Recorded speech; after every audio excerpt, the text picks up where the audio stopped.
Chers membres d'Église et chers amis, bonjour. Dans l'émission 121, nous avons vu comment Dieu délivre miraculeusement Pierre, emprisonné à Jérusalem lors de la fête de la Pâque, fête qui commémorait la libération du peuple juif de l'esclavage de l'Égypte.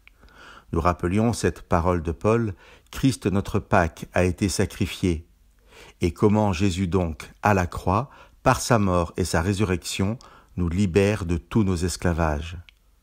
Pierre est donc libéré par l'ange qui l'invite à le suivre et je vous lirai au chapitre 12 du livre des Actes les versets 9 à 11. Pierre ne savait pas que l'intervention de l'ange était réelle, il pensait avoir une vision.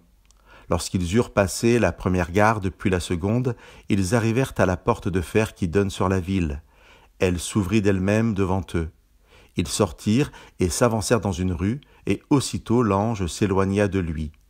Revenu à lui, Pierre dit « Maintenant, je sais vraiment que le Seigneur a envoyé son ange et qu'il m'a délivré de la main d'Hérode et de tout ce qu'attendait le peuple juif. » L'auteur du livre des Actes nous rapporte que Pierre ne savait pas que l'intervention de l'ange était réelle. Il pensait avoir une vision, et que ce n'est qu'une fois libéré et l'ange parti qu'il comprend pleinement ce qui lui est arrivé.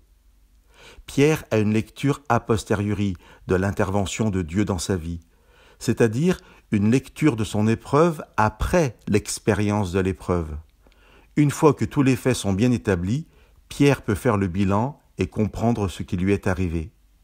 Ce n'est qu'une fois libéré et qu'une fois qu'il a recouvré tous ses esprits que Pierre pourra dire sciemment « Maintenant, je sais vraiment que le Seigneur a envoyé son ange et qu'il m'a délivré. » Chers amis, cette expérience de Pierre peut être un grand secours pour nous.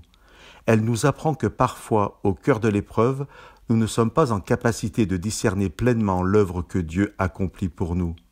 Bien sûr, nos épreuves du quotidien sont souvent moins dramatiques qu'un emprisonnement, mais combien subissent, par le deuil, la maladie ou toute autre épreuve, des situations aussi terribles que celles de Pierre. Que ce soit les épreuves du quotidien que vit tout un chacun, ou de terribles moments dans une vie, nous ne devons pas douter de la présence de Dieu à nos côtés, parce qu'encore une fois, le Christ n'est venu sur la terre, n'est mort et ressuscité que pour vaincre la mort et celui qui détenait le pouvoir de la mort, c'est-à-dire le diable, et pour nous offrir, par sa présence à nos côtés dans nos épreuves, l'assurance de sa libération. Comme Pierre, nous pourrons croire cette présence irréelle, mais que nous soyons assurés que jamais l'ange de Dieu ne nous abandonne. Que Dieu vous bénisse.